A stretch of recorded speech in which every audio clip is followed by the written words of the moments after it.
So mabilisan lang, again and again, meron tayong unboxing ng bagong model dito sa Motor Electric, si InMotion Jet Electric Scooter. So 72 volt to, dual drive, rainproof electric scooter from InMotion. Come on, let's open this. Beautiful! Wowie! Wow! Oo nga, ano yan? So, himayin natin ngayon ng mabilisan. Meron tayong dual pole, C-type suspension, adjustable suspension, 11 inches tubeless tires. Itsura pa lang panalo na, paano pa sa performance. Premium looking, rainproof connectors.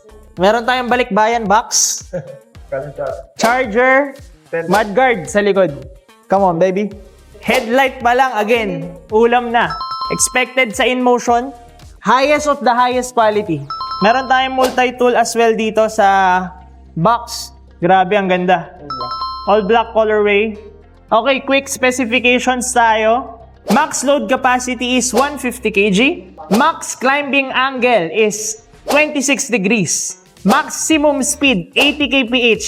Charging time is 10 hours from 0% to 100%. This unit is 72 volts. So, ina-expect natin malakas yung acceleration nito.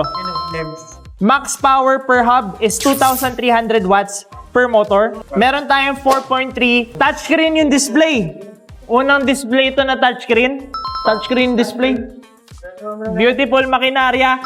Chunky charger. 3 amps charger, 84 volts. Battery capacity pala na ito is 25 amp hour.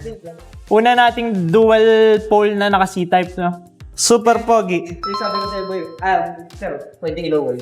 E-lowered. Thank you for watching. If you haven't subscribed, kindly do. If you want to drop by, we are open 10 a.m. to 6 p.m. Monday to Sunday with a 12 to 1 p.m. lunch break. We are easy to find on Waze and Google Maps. Just search Motor Electric Vehicle PH Tondo. Address and contact details are on the screen. Either way.